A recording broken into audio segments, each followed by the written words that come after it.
नमस्कार। आज हम पढ़ने जा रहे हैं आपके साथ में। पिछले वीडियो में जो हमने कोण देखे थे, जब दो रेखाओं को एक तीसरी रेखा दो अलग अलग बिंदुओं पर काट के निकलती है, यानी कि उसकी जो तिर्यक रेखा होती है उसके द्वारा 8 कोण बनते हैं। हमने कहा था यदि ये दोनों रेखाएं आपस में कैसी रेखाएं हो जाए, समांतर रेखाएं हो जाए। समांतर रेखाओं को सांकेतिक रूप के अंदर गणित की भाषा में, जैसे यहाँ L और M एक दूसरे के समांतर है तो इनके बीच में एक समांतर रेखा का जोड़ा का निशान इस प्रकार से लगाया जाता है। तो इसे हम पढ़ेंगे, रेखा L समांतर है रेखा M के, या L समांतर है M के, तो यह इनको सांकेतिक रूप में लिखने का तरीका है। यहाँ हम दूसरी तरीके से देख सकते हैं, तो CD रेखा जो है वो समांतर है किसके, EF के, तो उसको इस प्रकार भी लिखा जा सकता है। ये समांतर रेखा का एक चिन्ह बीच के अंदर इनके लगाया जाता है। तो यहाँ हम देखते हैं कि यदि ये दोनों रेखाएं समांतर हो जाती है तो तिर्यक रेखा के द्वारा जो कोण बनते हैं उन कोणों में आपस में संबंध क्या होता है। अब देखिए यहाँ पर मैंने अलग अलग प्रकार के निशान लगा रखे हैं। पहले तो हम इनका अर्थ समझ लेते हैं।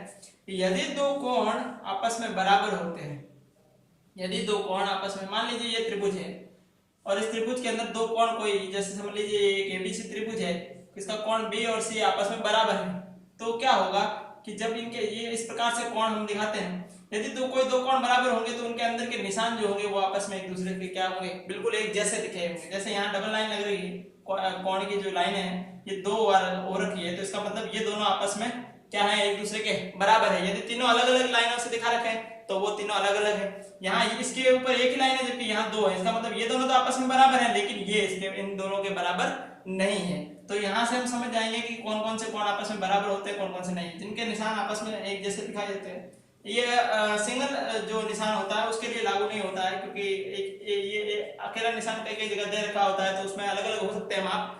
लेकिन जब इस प्रकार से दिया हो डबल निशान और तीन निशान, तो आप समझ जाइए कि वो आपस में बराबर की बात या दर्शा रहा है हमने कि ये आपस में बराबर है, जब माप नहीं दे रखे हो।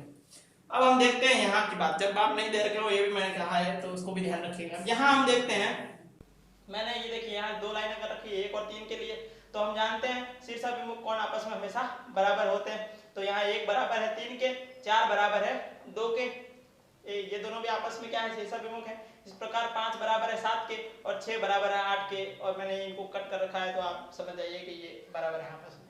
अब देखिए, हमने जब इस प्रकार की आकृति थी तो पिछली वीडियो के अंदर हमने देखा था कि अलग अलग प्रकार के कोण युग्म बनते हैं, कोण युग्म बनते हैं, जोड़े बनते हैं। तो जब रेखाएं समांतर हो जाती है, यदि ये दोनों रेखाएं समांतर हो जाए, जिनको तिर्यक रेखा काट रही है, यदि वे दोनों रेखाएं समांतर हो जाती है, तो जो संगत कोण युग्म है, ये कोण क्या होते हैं, इनको कैसे पहचाना जाता है, तो इसके लिए आप मेरा पिछला वीडियो जो है वो देख सकते हैं, जिसमें मैंने बताया तिर्यक रेखाओं के द्वारा बने कोण जो है उनमें समझाया है। अभी हम पढ़ रहे हैं समांतर रेखाओं और तिर्यक रेखाओं के द्वारा जो कोण बनते हैं उनमें आपस में क्या संबंध बनते हैं। तो संगत कोण युग्म जो होता है वो बराबर होता है। तो यहाँ संगत कोण कौन कौन सा है, एक, और एक का संगत कोण है पांच, यानी एक कोण एक जो होगा वो किसके बराबर होगा, कोण पांच के बराबर होगा। कोण चार किसके बराबर होगा, कोण आठ के बराबर होगा।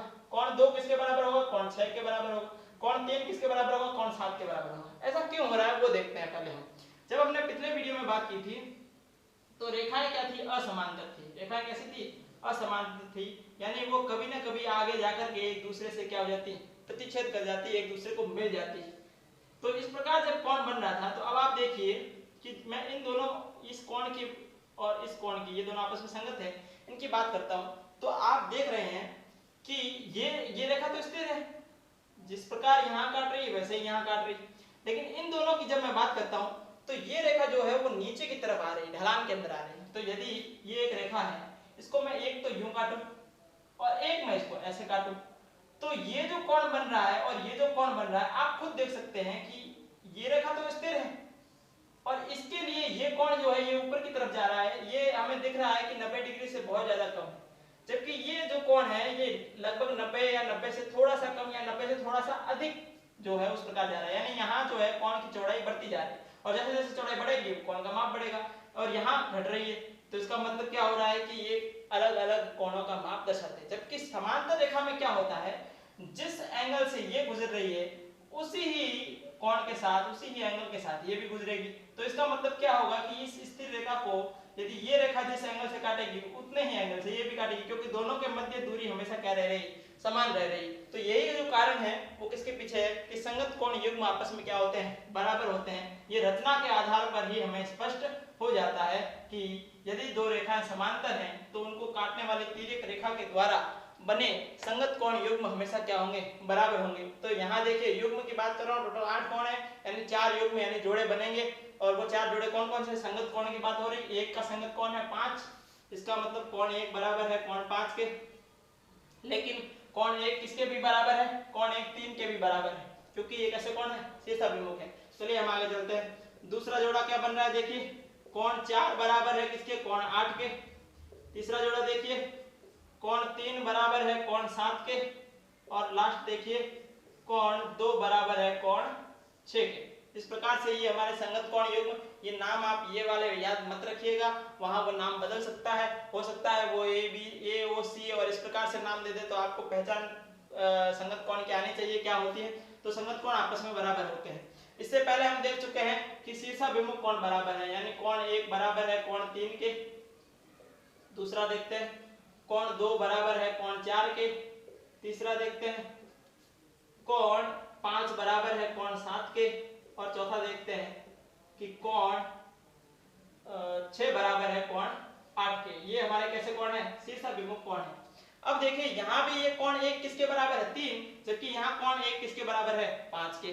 तो जब दोनों ही तरफ एक ही राशि दे रखी हो, या मान लीजिए x बराबर है 3 और y भी बराबर है 3, इसका मतलब क्या होगा कि x और y भी आपस में क्या होंगे, बराबर होंगे, तभी ऐसा संभव है। तो यदि कोई दो भिन्न राशियां किसी एक ही राशि के बराबर हो तो इसका मतलब वो भिन्न नहीं है, वो भी क्या होंगे, आपस में बराबर होंगे। तो यहाँ भी कोण 1 है और यहाँ भी कोण 1 है, और ये कोण 1 बराबर है 3 के, जबकि ये कोण 1 बराबर है 5 के। तो 3 और 5 दोनों ही किसके बराबर हैं, 1 के। इसका मतलब ये दोनों आपस में भी कैसे बराबर होंगे, बराबर होंगे। तो देखिए 3 किसके बराबर आ रहा है, 5 के बराबर आ रहा है। इसी प्रकार यहाँ जब मैं देखता हूँ 2 किसके बराबर है, 4 के, जबकि यहाँ देखता हूँ 2 किसके बराबर है, 6 के। इसका मतलब 4 और 6 भी आपस में कैसे होंगे, बराबर होंगे। तो ये देखिए ये 4 और ये 6, ये भी आपस में बराबर आ रहा है। ठीक है, अब आगे देखता हूँ मैं यहाँ पर कि 5 किसके बराबर है, 7 के, जबकि यहाँ हम देख चुके हैं कि 1 किसके बराबर है, 5 के। तो 5, ये भी 5 1 के बराबर है और 5 7 के भी बराबर। इसका मतलब 7 और 1 भी आपस में बराबर होंगे। तो ये देखिए ये रहा 1 और ये रहा 7, ये भी आपस में बराबर आ रहे हैं। अब देखिए आगे 6 बराबर है 8 के, और 8 किसके बराबर है, 4 के। तो इसका मतलब दोनों तरफ 8 आ रहा है, यानी 6 और 4 भी आपस में बराबर हो गए। तो 6 और 4 ये तो ऑलरेडी हो चुका है। अब देखिए यहाँ एक और, ये 2 और 8 का भी संबंध बनेगा। ये देखिए कैसे बनेगा 2 और 8 का संबंध, कि हम देख सकते हैं ये यहाँ से 2 किसके बराबर है, 6 के, और 6 किसके बराबर है, 8 के। तो यहाँ भी 6 आ रहा है और यहाँ भी 6 आ रहा है। इसका मतलब 2 और 8 भी आपस में कैसे हो गए, बराबर हो गए। तो इसका मतलब ये वाला कोण और ये वाला कोण भी आपस में क्या हो गए, बराबर हो गए। तो हम देख सकते हैं कि 2 बराबर है 8 के और 3 बराबर है 5 के। तो ये कैसा है, कौन है, अंतः एकांतर है। जबकि 1 बराबर है 6 के, माफ कीजिए 4 बराबर है 6 के और 1 बराबर है 7 के। ये कैसे कोण है, बाह्य एकांतर कोण है। तो यहाँ से हमें क्या मिल रहा है कि कोण 2 बराबर है कोण 8 के, और दूसरा नियम जो है वो क्या है कि कोण 3 बराबर है कोण 5 के। अच्छा, अब अगला बाह्य एकांतर की बात कर लेते हैं। तो कोण 1 बराबर है कोण 7 के, और जो कोण 4 है वो बराबर है कोण 6 के। देखिए ये बाहर वाले एकांतर, जब हम बाह्य कोणों की बात करते हैं, घड़ी की दिशा या विपरीत दिशा में घूमते तो एक को छोड़कर अगला, यानी 1 7 बराबर, 4 और 6 बराबर। इस प्रकार 2 और 8 बराबर, 3 और 5 बराबर। ये सब बराबर तब होंगे जब रेखाएं कैसी हो, समांतर हो। यदि रेखाएं समांतर हैं तो ये नियम लागू होंगे, यानी ये अपने आप ऑटोमेटिक बराबर हो जाएंगे, चाहे आपको न दिखे हो, लेकिन ये दे रखा हो। यदि इनमें से कोई भी एक नियम लागू हो जाता है, इनमें से कोई भी एक लागू हो जाता है, तो उसका मतलब ये हो जाता है कि वो रेखाएं यदि आपको समांतर नहीं दे रखी है तो वो समांतर है। इसका मतलब क्या होगा कि आपको कोणों का माप दे रखा होगा, या आपको दे रखा होगा कि निम्न आकृति के अंदर कोण 1 बराबर है कोण 5 के। निम्न आकृति में कोण 1 बराबर है कोण 5 के। इनको मत कर लेना, क्योंकि ये शीर्षाभिमुख कोण है और शीर्षाभिमुख कोण के लिए हमें दूसरे की भी जरूरत नहीं होती है। दो लाइनें एक दूसरे को यदि काट के जा रही हैं, प्रतिच्छेद करके जा रही है रेखाएं, तो उनके द्वारा बने भी शीर्षाभिमुख कोण बराबर हो जाएंगे। लेकिन जब हम तिर्यक रेखा की बात कर रहे हैं तो तिर्यक रेखा से जो कोण बनते हैं उनमें से ही तिर्यक रेखा, इसलिए मैंने इनको लिखा नहीं था, यहाँ लिखा था संगत कोण, अंतः कोण और बाह्य कोण, एकांतर कोण। यदि इनमें से कोई भी एक नियम लागू हो जाता है, यानी ये बराबर आ जाते हैं कोई भी एक, जैसे यहाँ 1 और 5, मान लीजिए आपको दे रखा निम्न आकृति के अंदर कोण 1 बराबर है कोण 5 के, निम्न आकृति में कोण 1 बराबर है कोण 5 के, तो बताइए कोण 3 किसके बराबर होगा? और आपको ऑप्शन दे रखे होंगे, आपको ऑप्शन क्या दे रखे होंगे? आपको ऑप्शन 6 दे रखा होगा, आपको ऑप्शन 4 दे रखा होगा और आपको ऑप्शन 5 दे रखा होगा, या इनमें से कोई नहीं, इस प्रकार से भी दे रखा होगा। तो 1 और 5 जो है वो आपस में कैसे कोण है? संगत कोण युग्म है। तो आप देखेंगे कि 1 और 5 आपस में संगत कोण युग्म है, इसका मतलब ये दोनों बराबर है, इसका मतलब ये रेखा है और ये रेखा आपस में क्या हो गई? समांतर हो गई। और जैसे ही ये समांतर हो गई, बाकी के सारे नियम भी अपने आप लग गए। और हमें पूछा है कि कोण 3 के बराबर कौन सा है, तो यदि कोण 3 के बराबर 1 दे रखा हो तो वो ऑप्शन हो जाएगा, लेकिन हमें वो नहीं देगा क्योंकि हमें पता है वो समांतर का नियम पूछ करके आपसे पूछ रहा है। तो मैंने आपको कहा ऑप्शन 4 दे रखा होगा, 3 और 4 नहीं है बराबर, हमें पता है। 3 के बराबर मैंने आपको कहा कि वो आपको 6 दे सकता है, वो भी बराबर नहीं है। 3 के बराबर कौन है? 5 हो सकता है। 3 के बराबर अगर ऑप्शन 7 दे रखा हो तो वो सही हो जाएगा, 5 ना देकर रखा हो, ये कैसे कौन हो जाएंगे? संगत कौन हो जाएंगे। तो इस प्रकार से हमें ये प्रश्नों में मदद मिलती है। तो ये तो 3 प्रकार के हो गए, तो ये तो तीनों क्या हो जाते हैं? कुल मिलाकर बराबर हो जाते हैं। कब बराबर हो जाते हैं? जब ये दो रेखाएं क्या हो जाए? समांतर हो जाए। तिर्यक रेखा जिन्हें काट रही है वो दोनों रेखाएं यदि समांतर हो जाती है, 3 4 भी हो सकती है, कोई फर्क नहीं पड़ता है। यदि एक रेखा दूसरी रेखा के समांतर है और वो दूसरी रेखा तीसरी रेखा के समांतर है, यानी L समांतर है M के और M समांतर है N के, तो मान के चलिए कि L और N भी आपस में क्या होंगे? समांतर होंगे। ये इन्हीं कोणों के द्वारा हमें पता चल जाता है, क्योंकि यहाँ का कोण 1 बराबर होगा कोण 2 के और ये कोण 2 बराबर होगा किसके? 3 के। तो मैंने अभी आपसे कहा था कि ये इसके बराबर है और ये इसके बराबर है, तो कुल मिलाकर इनडायरेक्टली क्या हो जाएगा? 1 3 के बराबर। और 1 और 3 यदि मैं बीच की रेखा हटा देता हूँ तो ये तिर्यक रेखा हो जाएगी और ये कैसे कोण बन जाएंगे? संगत कोण बन जाएंगे। इसका मतलब ये दोनों आपस में क्या हो गई? समांतर हो गई। तो यदि एक रेखा के समांतर जितने भी रेखाएं दे रखी होती है वो सभी आपस के अंदर क्या होती है? समांतर होती है। तो हमने एक और कोण पढ़ा था पिछले वीडियो के अंदर, 3 तो ये थे, ये तो तीनों आपस में क्या हो गए? बराबर। इसके अलावा एक और कोण पढ़ा था, वो कोण था जो तिर्यक रेखा होती है उस तिर्यक रेखा के एक ही ओर स्थित कोण। तिर्यक रेखा के एक ही ओर का मतलब या तो वो कोणियों का युग्म जो होगा वो दाईं ओर होगा या बाईं ओर होगा। इस प्रकार से जो आपको दे रखी होगी वो जो युग्म होगा वो इस प्रकार से। तो हम उसकी बात कर लेते हैं एक बार। मान लीजिए ये रेखा L है, ये M है और ये N है, तिर्यक रेखा हो गई। अब मैं बात कर रहा हूँ कोण 1, ये 2, ये नाम इस प्रकार से याद मत करिएगा, नाम आपको चेंज करके भी दे सकता है। इस बार मैं गिनती इधर से शुरू कर लेता हूँ, तो इस प्रकार भी वो कर सकता है। तो आप इन नाम को मत याद रखिएगा, नियम याद रखिएगा ताकि आपके लिए आसानी रहे। अब इनके अलावा कौन जो बच गया था वो कौन कौन सा था? तिर्यक रेखा के एक ही ओर स्थित अंतःकोण और तिर्यक रेखा के एक ही ओर स्थित बाह्य कोण, या उनको हम क्या कहते हैं? संबंधित कोण भी कहते हैं, संबंधित कोण भी कहते हैं, संबंधित कोण युग्म, या हम इसको क्या बोलते हैं? क्रमागत। क्रमागत का मतलब होता है लगातार। लगातार मतलब अंदर वाले कोण जो हैं ये अंत और बाह्य के हिसाब से होते हैं। अंदर वाले कोण लगातार घड़ी की दिशा या विपरीत दिशा में आप चल सकते हैं। तो 2 8 5 और 7, जब मैं घड़ी की दिशा में चलूंगा तो 2 और 8 आपस में क्या हो गए? क्रमागत कोण हो गए। 5 और 3 आपस में क्रमागत हो गए। यदि मैं घड़ी की विपरीत दिशा में चलूंगा तो 3 और 2 आपस में क्रमागत हो गए और 5 और 8 आपस में क्रमागत हो गए। तो जो क्रमागत का मतलब होता है लगातार। संबंधित कोण भी बोलते हैं, या इन्हें क्या कहते हैं? तिर्यक रेखा के एक ही ओर स्थित। तो ये एक ही ओर का मतलब हो गया डायरेक्शन, दिशा की बात कर रहा है, स्थित कोण।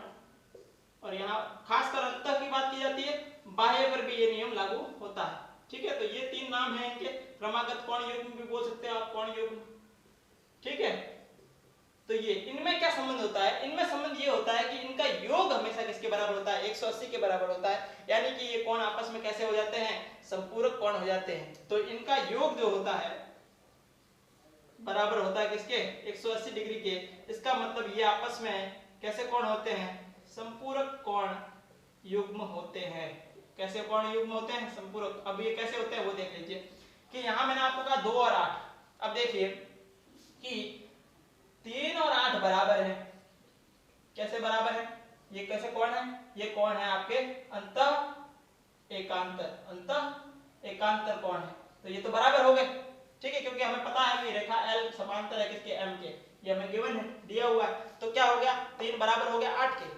अब देखिए कोण 2 और 3 को मैं यदि जोड़ता हूं, कोण 2 प्लस कोण 3 बराबर है 180 के। क्यों है बराबर 180 के, क्योंकि ये क्या है, एक रैखिक युग्म है। एक ही रेखा के ऊपर यदि दो कोण बनते हैं तो उनका कोणों का योग हमेशा क्या होता है 180, क्योंकि ये एक रेखा हमेशा क्या होती है, सीधी होती है, और सरल रेखा जो है वो हमेशा 180 डिग्री का कोण बनाती है। तो इन दोनों का योग यानी इसको और इसको जब मैं जोड़ूंगा तो कितना आएगा 180। हम पिछले वीडियोस में इसके बारे में बात कर चुके हैं, उनको देखिए, आपको ज्यामिति समझ में आएगी। मैं ज्यामिति की एक एक छोटी छोटी बारीकी को समझाने की कोशिश कर रहा हूँ बिल्कुल जीरो से, और विश्वास दिलाता हूँ आपको कि यदि आपको ये बेसिक समझ में आए हुए हैं तो आप किसी भी, क्योंकि प्रैक्टिस हमेशा मायने रखती है, तो आप कोई भी किताब उठा करके प्रैक्टिस करने की कोशिश करेंगे तो बेसिक्स आपके अगर क्लियर होंगे तो आपको कहीं भटकने की जरूरत नहीं पड़ेगी। आप खुद अपने मेथड लगा सकते हैं, और धीरे धीरे जब आप प्रैक्टिस अच्छे से कर लेंगे तो आपको खुद को शॉर्ट ट्रिक समझ में आनी शुरू हो जाएंगी। तो उसके लिए बेसिक्स क्लियर होना बहुत जरूरी है। अब देखिए 2-3, नहीं तो आप भूल जाएंगे, इसलिए कह रहा हूँ आप भूल जाएंगे, इसलिए मैं आपको कह रहा हूँ कि बेसिक्स क्लियर होना जरूरी है। तो 2 और 3 का योग कितना है 180। 3 किसके बराबर है 8 के। यदि कोई चीज बराबर होती है तो हम उसकी जगह दूसरे वाले को रख सकते हैं, यानी 3 की जगह मैं किसको रख सकता हूँ, 8 को रख सकता हूँ। तो यहाँ जब मैं रखूंगा तो कोण 2 प्लस कोण 8 भी कितना हो रहा है 180 डिग्री, क्योंकि 3 बराबर था। अब देखिए 2 और 8 कैसे कोण है आपस के अंदर, कैसे कोण है, अंतः कोण युग्म है तिर्यक रेखा के एक ही ओर, दोनों ही राइट साइड में स्थित है। इसी प्रकार 3 और 5 का भी योग कितना होगा 180 होगा। क्यों, क्योंकि 2 जो है वो किसके बराबर है, 5 के बराबर है, क्योंकि ये भी तो क्या है, अंतः एकांतर कोण है। तो इसकी जगह, इसका मतलब मैं 2 की जगह 5 रख सकता हूं। तो यदि मैं यहाँ 2 की जगह 5 रख दूंगा तो 5 और 3 भी कितना हो गया 180 हो गया। ठीक है, इसी प्रकार से 1 और 1 का जो क्रमागत कोण कौन होगा 7, ये भी आपस में क्या होंगे 180 होंगे योग करने पर। क्यों होंगे 180, क्योंकि 2 के बराबर कौन है पता है आपको, 2 के बराबर 7 है। कैसे है कि ये आपस में कैसे हैं, संगत है। तो 1 और 2 देखिए एक ही रेखा के ऊपर, ये देखो इस रेखा के ऊपर ये दो कोण बन रहे हैं 1 और 2, इन दोनों का योग 180 होगा। लेकिन 2 किसके बराबर है 7 के, जितना ये है उतना ये है। तो 7 को भी तो यहाँ रख सकता हूं मैं, क्योंकि माप में दोनों बराबर है। इसका मतलब 1 और 7 का जोड़ कितना हो गया 180। ऐसे ही 4 और 5 का जोड़ कितना होगा, गलत, 4 और 5 दोनों बराबर है, 4 और 6 का योग बराबर होगा 180 के। क्यों, क्योंकि 4 के साथ में 3 जोड़ेंगे तो 180 हो रहा है, लेकिन 3 किसके बराबर है 6 के साथ बराबर है। इसी प्रकार से जब मैं 5 के साथ में किसको जोड़ दूं, 3 को जोड़ दूं तो 180 हो जाएगा। ठीक है, समझ में आ रही है 5 और 3 को, क्योंकि ये कैसे कोण है, अंतः कोण है जो तिर्यक रेखा के एक ही ओर स्थित है। तिर्यक रेखा के एक ही ओर स्थित बाह्य यानी कि 1 और 7, 4 और 6, इनका जोड़ेंगे तो 180।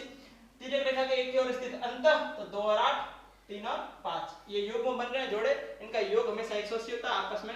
और 180 जिन दो कोणों का योग 180 होने पर उनको हम कैसे कोण बोलते हैं, संयुक्त संपूरक कोण बोलते हैं। इंग्लिश में कहा जाता है सप्लीमेंट्री एंगल्स। इनको संबंधित कोण युग्म में बोलते हैं, क्रमागत कोण युग्म में बोलते हैं। अंतर लगा देंगे तो अंदर वालों की बात होगी, बाहर लगा देंगे तो बाहर लगा देंगे तो बाहर वालों की बात होगी। तिर्यक रेखा के एक ही ओर स्थित कोण, तो ये तो हो गया इनमें संबंध। और यदि ऐसा भी ये नियम भी, यदि कोई दो रेखाएं आपको इस प्रकार दे रखी हो, यदि कोई दो रेखाएं आपको इस प्रकार से दे रखी हो और आपको कह देता है कि कोण 1 और कोण